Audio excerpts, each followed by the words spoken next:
Hello guys, welcome back to the Eat Like Ruby podcast. I am back in studio today with my mother. Hello Mum. Hey, how you going? Good.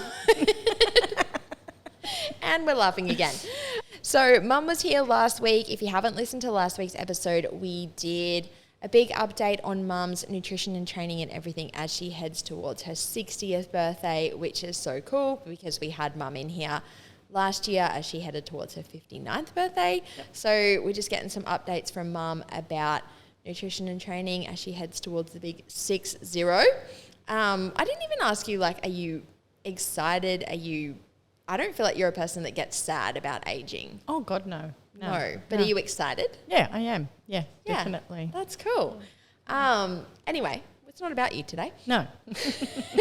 So we spoke all about that last week, and just I think a very cool episode for anyone who's in that age or heading towards that age. I think it's just cool to hear from someone who's actually living it. Yep. But also Mum spoke a lot about doing a gaining phase in her late 50s, which is obviously really cool. I think also very beneficial episode for people who are thinking about a gaining phase. Yeah, lots to talk about, lots to think about.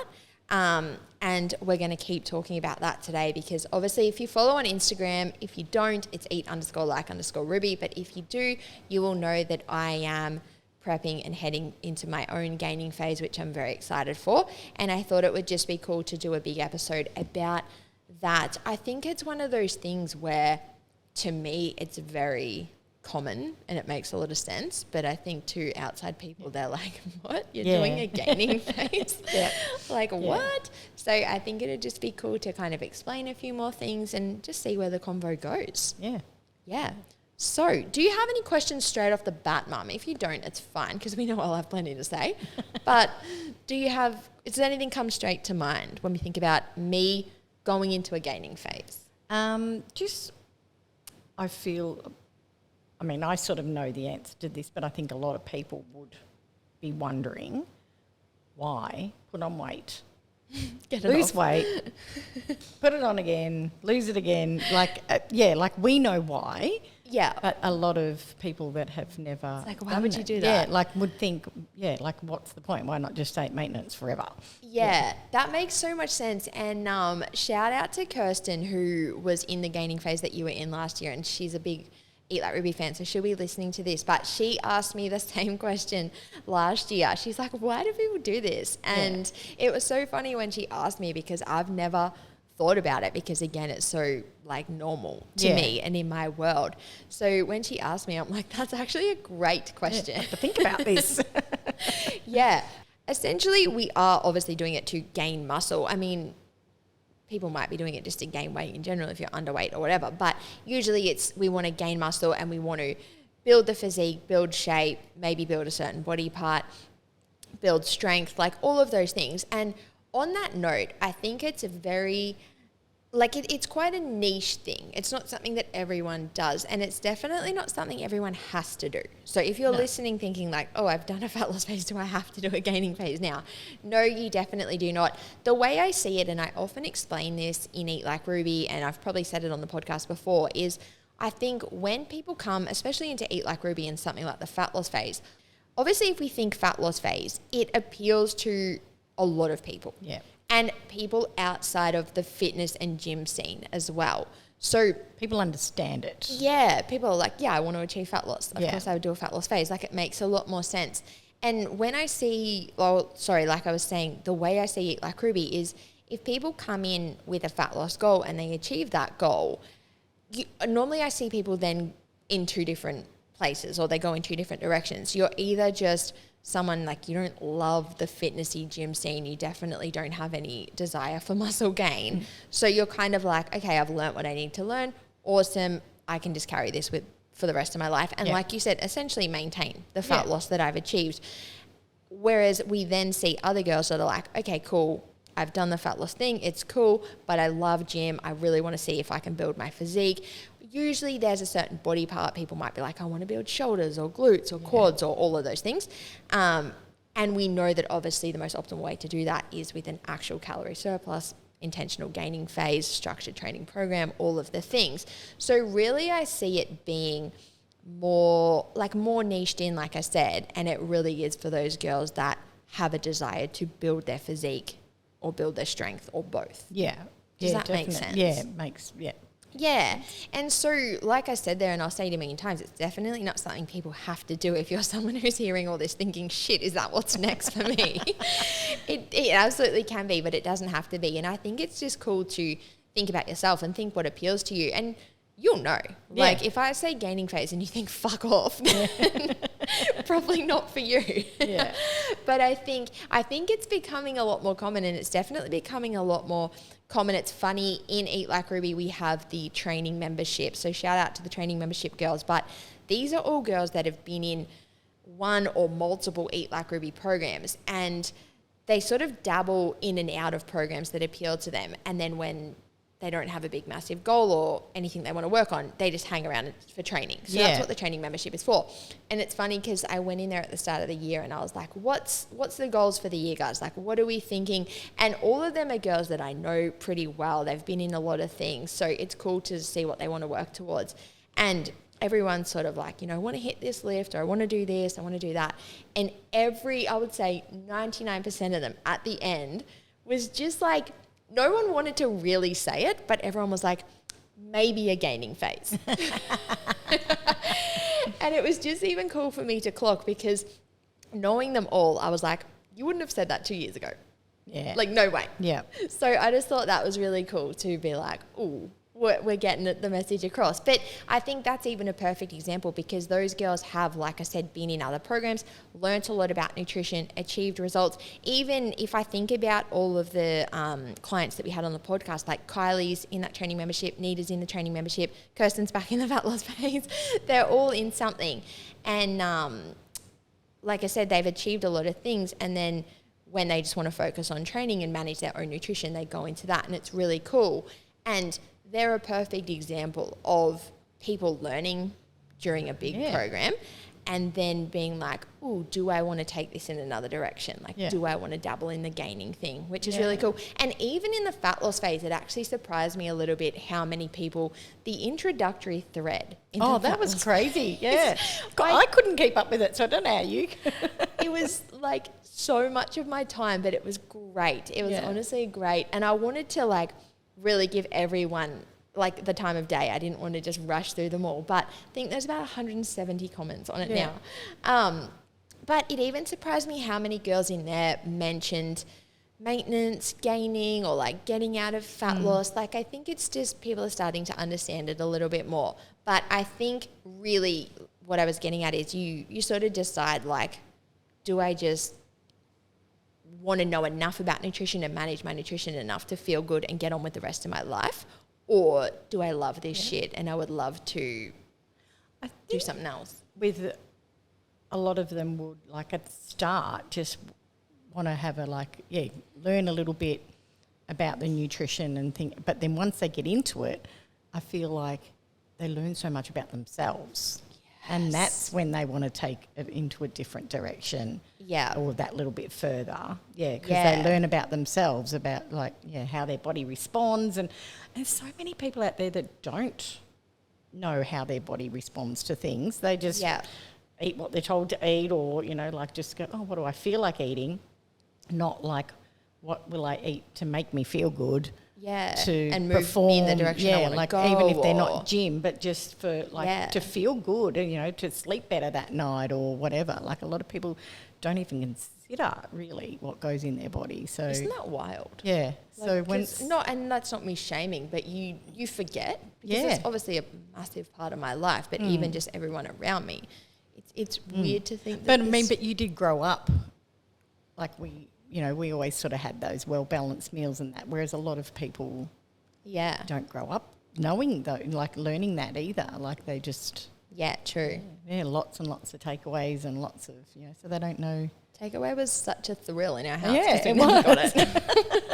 Because we never got it. The lunch orders were the thrill. Get like a lunch order on your birthday. Yeah. Look out. And my birthday. You'd get one on my birthday. So you didn't have to make lunch.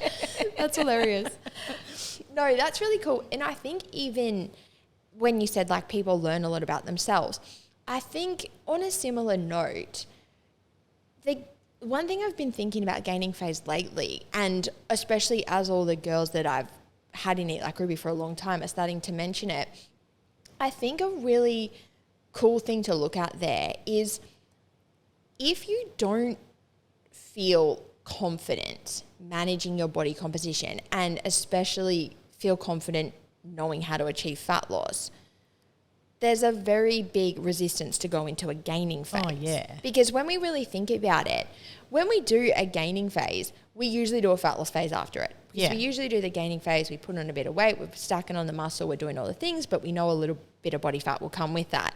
So then we usually do a fat loss phase after it. This is where you see people say, like, I'm bulking, I'm shredding, that sort of thing, like however you want to word it. But that's essentially what it is.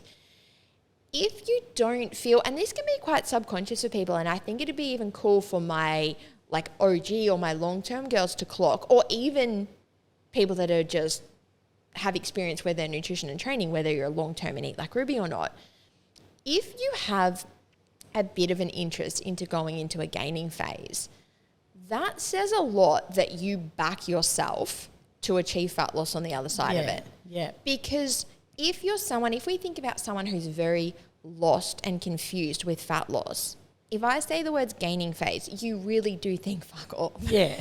Yeah. Right? Definitely. And rightly so, because if you're someone who's struggled a lot and that's been very negative for you for a long time, first of all, you're like, why would I go into a gaining phase? And secondly, if I put on more weight, I don't know how to get it off. Yeah. So it just makes absolutely no sense. So I really want to point that out. And I think it's an interesting thing for people to even have good awareness with themselves. If you're someone who's considering a gaining phase through winter, there's a level of, like, you've got good understanding, awareness, education, all the things of nutrition and training, but also of yourself. And you've got a bit of self-confidence there because you think, yeah, I can actually essentially put myself in an uncomfortable or a new thing that I don't know what the actual outcome is going to be. Like, it's quite unfamiliar. Yep. Even you mentioned that last week. There has to be some level of like subconscious thinking of, but I'll be okay. Yeah. Yeah. And I think that's really cool for people to think about because that's and awesome. You actually do, now that you've said that. Yeah, I did feel that. Like when I was having those sort of shitty days, I'm like, this isn't forever. You know that you're going to be fine at the end of this. Yeah. And even if you do have a, like, air quotes, shitty day, you feel a bit fluffy, like we said last week. I need to think. I was going to say we need a better word. I need a new word for fluffy because I fucking hate it. And I actually posted about this years ago before I even had the podcast. I did a post and said, if you're someone who has like the skill and the grit and the determination and all the things to do a muscle gaining phase, do not downgrade yourself by using the word fluffy. Oh, yeah. Like, you're a bad bitch if you are stepping into the gaining phase. Yeah. You're not fluffy. There's got to be a better word for that. You're a boss. I haven't heard people say fluffy, so I feel like people aren't saying it anymore because I told them not to. Can't say that. Yeah. I have to speak like Ruby as well as eat like Ruby. Yeah, good.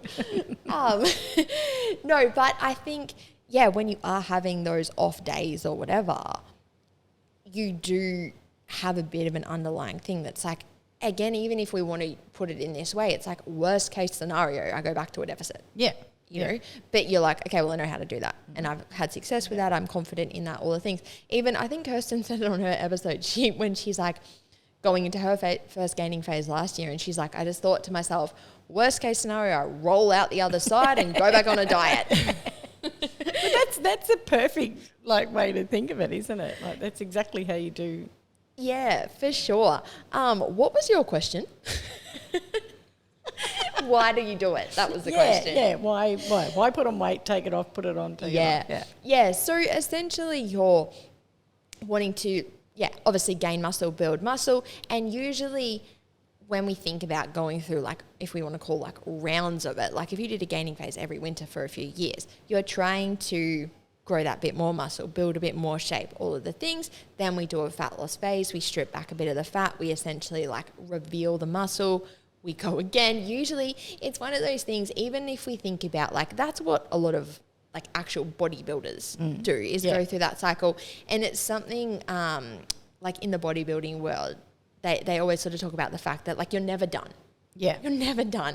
When you think about bodybuilders, like they can always get bigger, leaner, whatever. So not to say that we all need to go into a gaining phase and become a bodybuilder, but you usually, like even in this gaining phase, I'm like, okay, like glutes and hammies, the number one thing that I want to work on. So I feel like every time you go into it, you're looking at something else thinking like, oh, I want to work on this now.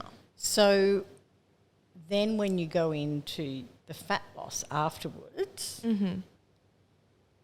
so then obviously you're not lifting as heavy because you haven't got that calorie intake to energize the body and whatever. But do you lose some of that muscle? Like, Great so do you have to keep Jules. doing that to keep that muscle?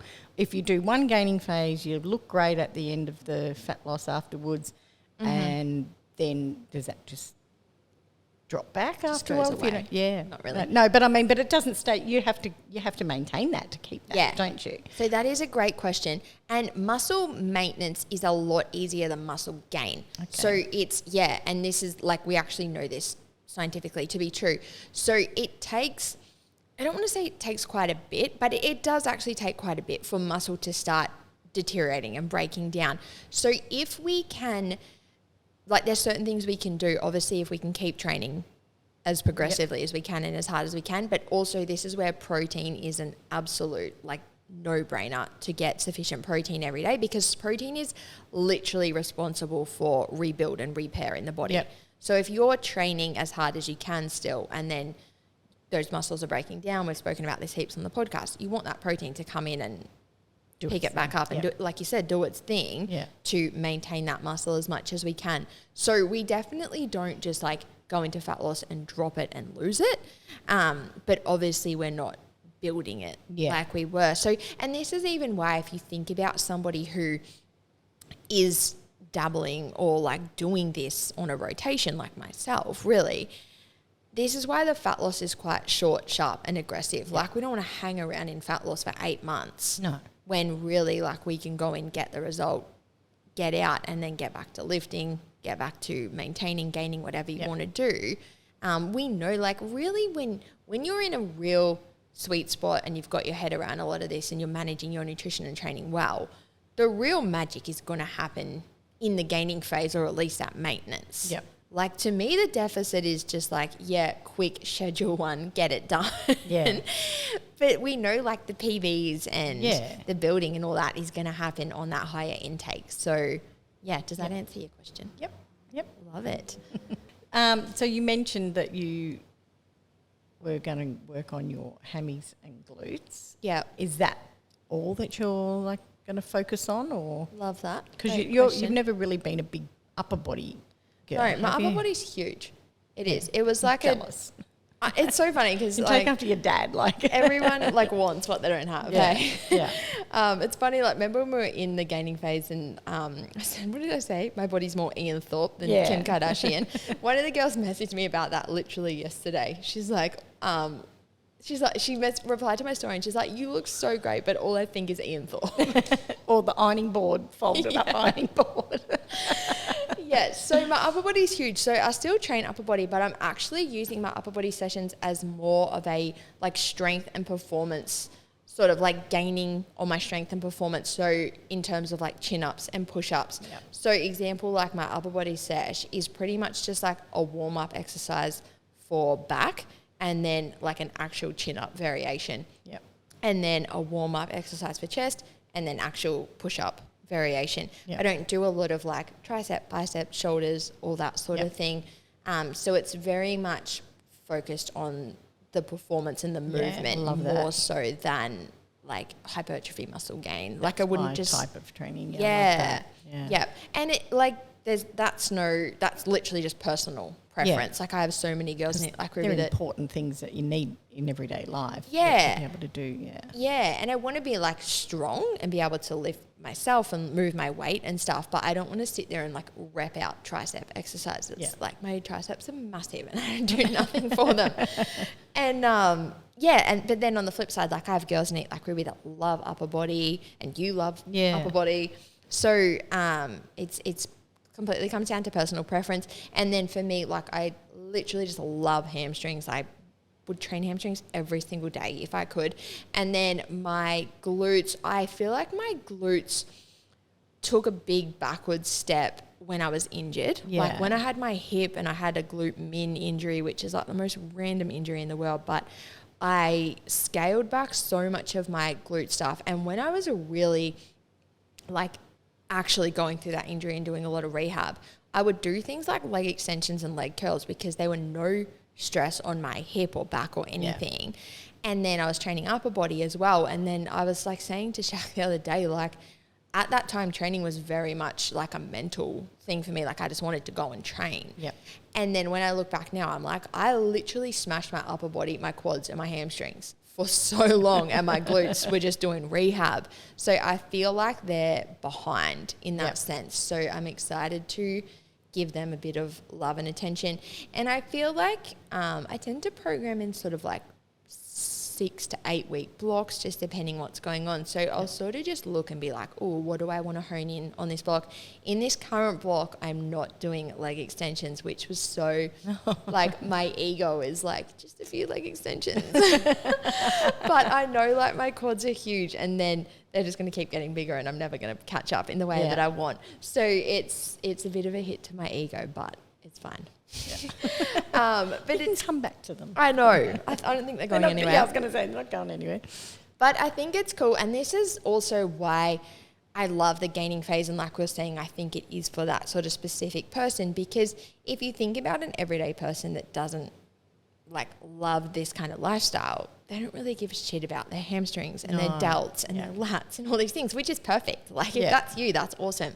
But then on the flip most people side, just want a flat belly. and to just feel good enough, which is cool. But then I think that's where we sort of see the girls that want to go to the next phase or the next level or whatever, they do start looking at specific things or specific lifts and they're like, I really want to work on this. And that's what's so cool about the gaining phase. And even like as a side note, the gaining phase that we're running in Eat Like Ruby, we've literally just launched. The reason that we've capped it like very minimal number coming in is because the training will be personalized. So you could be like, I want to work on my shoulders, but not my biceps. And I want legs 3 days and I want back 2 days and I want this. And my gym doesn't have a fit ball. That's always one fucking thing. My gym doesn't have a fit ball. Really? So many people. My gym doesn't have a fit ball. Just buy one, take and it with them. I know. $5 in Kmart. Just walk in with one. I'm such a fan of the fit ball hammy curls. Oh, me too. Oh, and when people say my gym doesn't have a fit ball, I'm just like, can you move gyms? Yeah. Can you just buy one and leave it there? Like, big deal. Say to your gym, I've actually bought you a ball. Yeah. Just for my hammy games. I love them too. I reckon they're great. I could stack up the weights on that lying hamstring curl and do it and not like... Mum, tread carefully with the lying hamstring curl. But as soon as I do them on that fit ball, you feel it. Feel it. Like those triple threats, they're the worst. Yeah, they're so good. But so many people honestly say their gym doesn't have one. It's so random. But anyway, back to each their own. Yeah, but I just think that's what's really cool. And that's what I'm excited for the gaining phase in Eat Like Ruby. Like obviously I'm excited for my own gaining phase, but I get excited for gaining phase programs because they are like a certain type of girl that loves gym, loves training. It's not just... wants to refine things. Like, it's cool. It's not just doing it because they feel like they have to. They're doing it because they want to. Like, you don't do a gaining phase unless you fucking want to. Yeah. So it's exciting. It's always a good vibe. I'm very excited for it. So side note, Eat Like Ruby gaining phase. I think it's application only for that reason because we are capping it. It's personalised. And when does that start? Good question, Mum.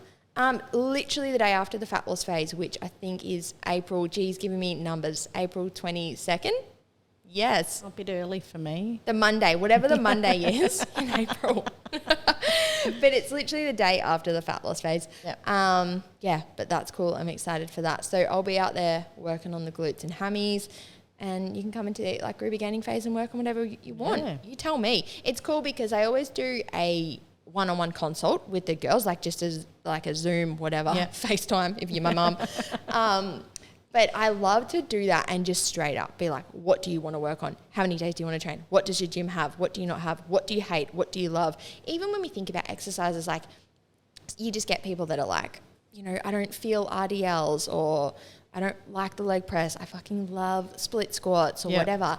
I think it's just cool to work with that. If you've got a bit of an idea of what you really do well with in the gym. And then obviously not to say that you can just pick and choose and whatever, like there might be things that we like, okay, well we need a pulling exercise or whatever, so we need to fit something in. But I think if you know what a person is going to like go to the gym and A, be excited to do, but B, like they do it well, they're progressing with it. Get the results. Like that's awesome.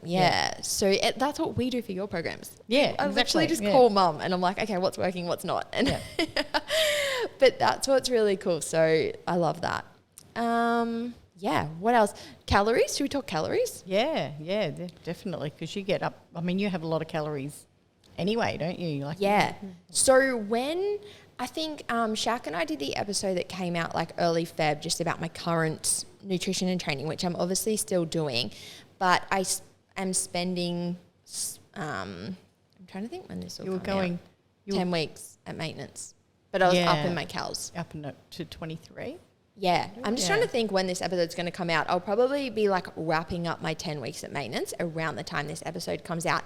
But basically, if you didn't hear that episode, for the first 10 weeks of the year, I just wanted to track really consistently, really well at maintenance to actually just see if I maintain.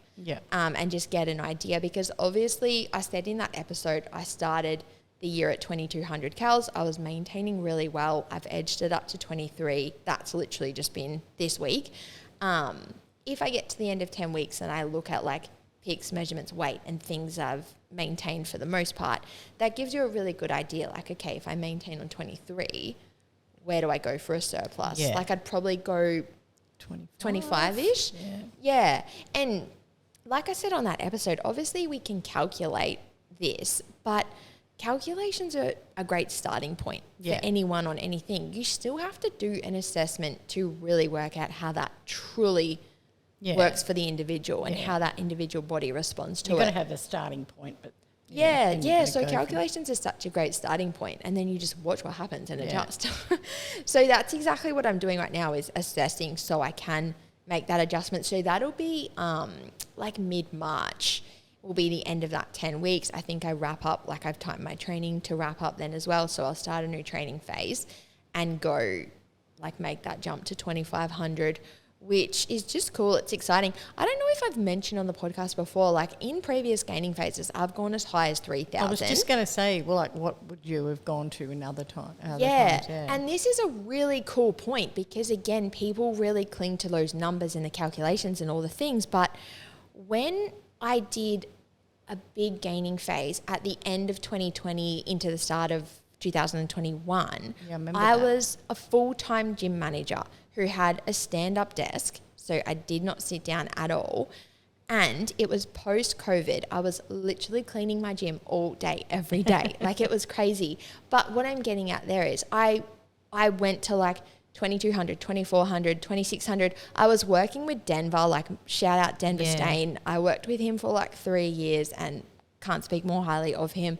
But I was working with him at the time, and he would just be like, we're going to add more, we're going to add more. And it was actually so funny because Shaq was dieting for fat loss and I was pushing the gains, and we crossed over. I started eating more than Shaq.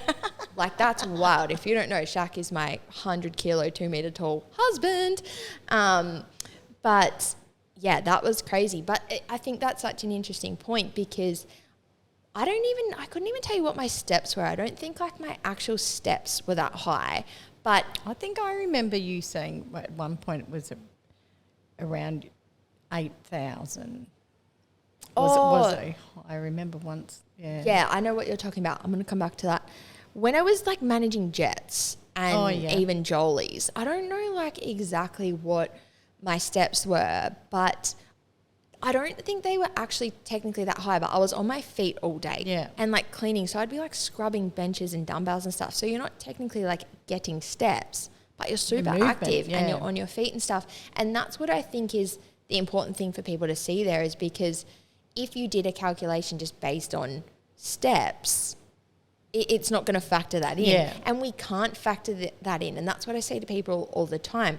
We don't know how much your like moving around all day, like standing, sitting, all those things are so hard to actually transfer over to numbers. And that's exactly why we just assess. Yeah. So does that make sense? Yeah. Because that makes perfect sense in my mind. Yeah. I remember one time when you were doing gaining phase and I said, you're training like 5 days a week. And you said, yeah, because if I train, the more I train, the more I can eat. Oh, go me. I remember you saying, yeah, if I have if I have a rest day, I don't get to eat as much. I think I've done that in deficits. Oh, might have been deficit. Yeah. I don't know. You were working with Denver. I remember you were working with Denver. Yeah, so Denver's a big fan of like calorie cycling in deficits. And we've been talking about that a bit in the fat loss phase lately, like the high and low days. So anytime I was like, okay, well, if I get an extra 200 calories on a training day, then I'll just train. Okay. But so in previous gaining phases, I've done up to like 3,000. Even I think a really cool thing to note is the next year I did the gaining phase again. So that would be early 2022. And that's when I was finishing my postgrad. And I literally said to Denver, like, I want to get this done before my birthday. And I always would do like my gaining phase up until my birthday and then go into fat loss straight after my birthday. Yep. And anyway, like I was wrapping up my study around the same time. And I said to Denver, like, I'm studying all day, every day. I don't give a fuck about steps. I'm not walking. I'm not anything. Bring my food down as low as you have to. Like, I'll still go and train because I want the gains. But bring my food down. I'm sitting down. I'm getting this done. And within reason, like, I think my steps were, I think that's where the 8,000 came in. Because usually, like, if I get up and did a morning walk and whatever, they'd be more like 12. Yeah. And then I was like, no, I'm not doing any of that. Like, I'm just studying, bring the food down. And so in that gaining phase, I think I was on like 23, 24. Yep. So that's a big difference when you think about 600 calories a day. Like, that's a big difference. Some people don't even eat that much when they're doing that 2 and 5, but crazy. But that's just the cool thing to note there is, like, there's going to be so many factors that change it and are going to, like, come into play for the individual. And again, this is why with the Eat Like Ruby gaining phase, I want it to be capped so I can work with the individual. Yeah. Because you give an individual a target. And this even almost comes back to what we were saying in the last episode, where fat loss is a lot simpler to teach and educate, because if someone's not achieving fat loss, we know we need a bigger deficit. Yeah. That's it. Like, that's actually it. There's the answer you've all been looking for. If you're not achieving fat loss, you need a bigger deficit in place. You need to eat less food. Or do more steps, whatever. Yeah. But we know we create a bigger deficit, we get the fat loss. So that's why I say fat loss is simple. When we look at muscle gain, if someone's not gaining, obviously we could look at that and go, well, you need to eat more food. You need a bigger surplus. But we also want to look at why and, like, training intensity. And there's just other factors that come in. Like you said, it's hard to assess and know, like, where to go. It's hard to even answer the question, am I succeeding in this gaining phase? Week to week in a deficit, we see that very clearly. Yeah. In a gaining phase, we don't see it that clearly. So then you start to think, I don't even know if I'm succeeding. And if I'm not, what do I do differently? Do I just eat more? Yeah. And for most people, they're like, someone help me. Like, do I just eat more? I need help. So that's why I intentionally, like I said to Georgia, the gaining phase, it will be capped. It will be application. Like, I want to know exactly what every one of those girls is doing. Yeah. So I just think that that's a cool thing to think about, is there's so many factors that are going to contribute, and that's a perfect example with me, like a 600 cal difference. Yeah. But I think your original question was my current calories. I do this with Shaq all the time. Was doing the 22, went to 23. Things are looking pretty good. So I feel like it'd be 2,500. And then again, you would just assess and adjust. If I feel like I'm gradually gaining, awesome, that's exactly what you want. If I'm not, ramp it up. Even the other cool thing to think about is the aggressiveness, if you like, for lack of a better word, of the gains. So if I would go to 2,500 and I see quite slow, moderate gains, that can be awesome. If I get to, like, the last 6 weeks of the gaining phase and I think, fuck the moderate gains. Yeah. I want to go as hard as I can. Yep. Go to 2,800 calories, knowing full well that body fat is going to come with that. Like, Yep. you're not oblivious to that fact and you're not going to beat that in any way. But also knowing, like, this is my, if we want to say last shot to make the most of the gains before I go to a deficit, I'm willing to cop the hit of an extra kilo or 2 body fat, whatever it ends up being, to get the most out of these gains. And again, even comes back to that point we said before, because I know 100% come day one of fat loss, I'm You're good. on. Yep. I know what to do. Yep. So I wouldn't give a fuck about putting on an extra kilo or 2, because I absolutely know I'll get it off.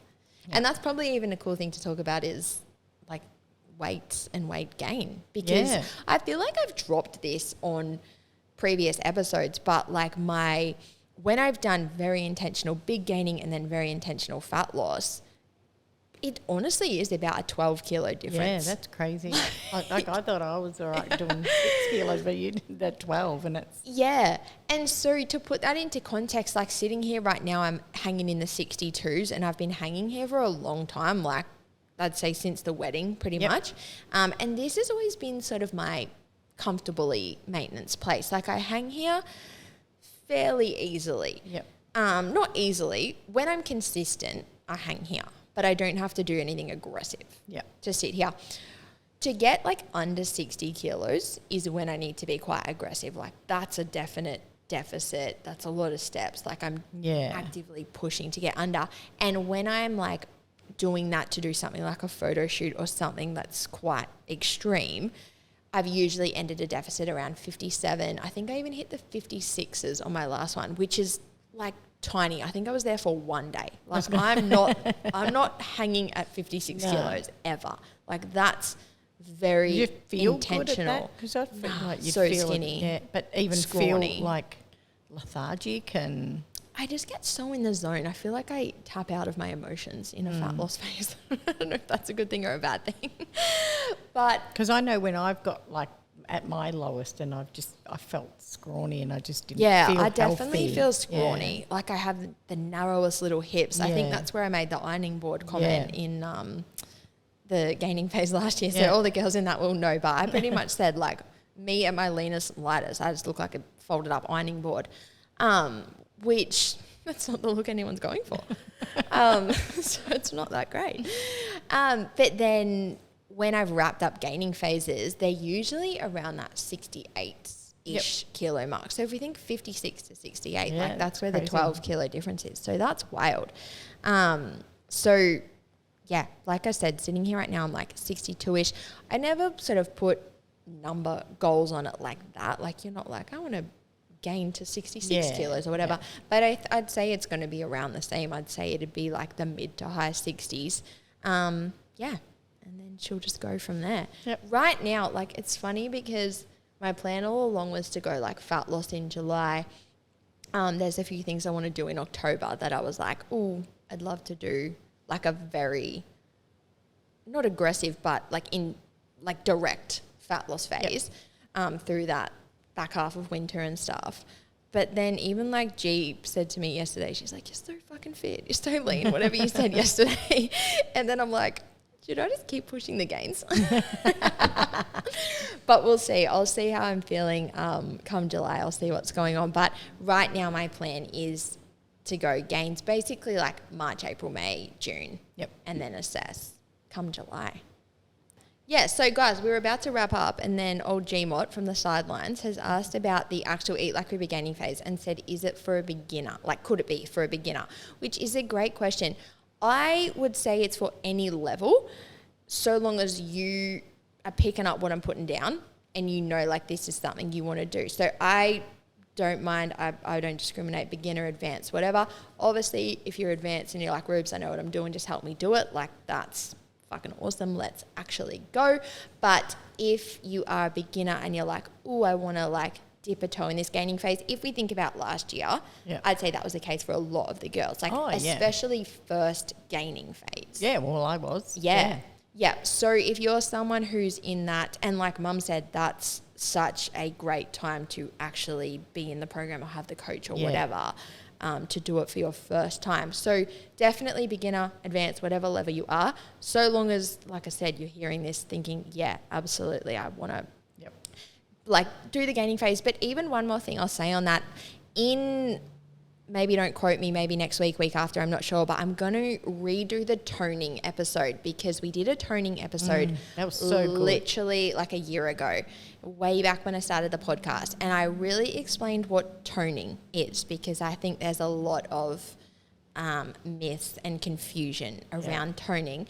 And if you're someone who wants to be quite toned and lean, so even if you're hearing gaining phase thinking like, I don't want massive delts and quads and I don't want to be like a bodybuilder, toning needs gaining. Like to have a lean toned physique, we need some amount of muscle on it. And I'm going to talk about that more in the coming weeks. But if you're someone who's like wanting to build shape, that's what I really say. And even when we think about the gaining phase, G and I were like, do we call it gaining phase? Do we call it the shape phase? Do we call it the performance phase? Like we were trying to find the word, because I was like, fuck, gaining phase might scare the shit out of some people. Shaping phase sounds good. They sound random, but I'm all for it. If you want to build gain, like if you want to build the gains, if you want to build shape, if you just want to build performance, like you want to focus on like strength and training and heavy lifts and whatever, like this is for you. It's really just for those girls that do want to take it to that next level. Is really, that's what I feel like I got out of it the most, was that strength. I love that. Another comment on the sidelines from Georgia Mott. Chop my headphones. Come over here. Do you want it to become Eat Like Georgia? No, that's a great point. So when we do fat loss, we can't actually spot reduce and pick where we lose the body fat from. But when we do a gaining phase, we can actually hone in and be more specific. Like I said, I'm programming for myself really specifically for glutes and hammies, and factoring in little, like everything else in other little ways, but big focus on particular body parts. And you can absolutely do that in a gaining phase. So that's a great point. I love that. I feel like that's it from us. So I hope you guys got something out of these episodes. The Eat Like Ruby gaining phase / performance phase, I think that's what we've technically got it called on the page, is open now. It's doing its thing. I would love just the gym baddies, all the gals in there that want to be in there. It literally starts the day after the fat loss phase. And side note, the next fat loss phase will start the day after the gaining phase. Bonus. So, and that's literally what we want to tee up in Eat Like Ruby, is like to roll through the phases. So if you're someone who's in the fat loss phase now, or you're even in the training membership and you're thinking, oh, yeah, I want to crank things up for winter, like this is for you. If you're brand new, you've never been in Eat Like Ruby, I feel like we have the same girls that move through every program. So if you're a brand newbie, I'd love to meet someone new. But honestly, if you've picked up what we're putting down, apply for that. We'll reach out. We'll see if it's going to be the right fit, and we'll go from there. Cool. But I'd say that's a wrap. Thank you so much for coming, Mum. No worries. Thanks for having me. I cannot wait to see your fat loss phase. I can't wait to see you just living your best life at 60. I'm sure we'll get you back at some point, but thank you. No worries. Thanks for having me.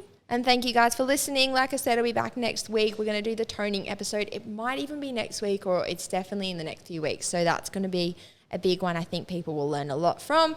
But like always, I'll be back next week. Thanks, guys. Yeah.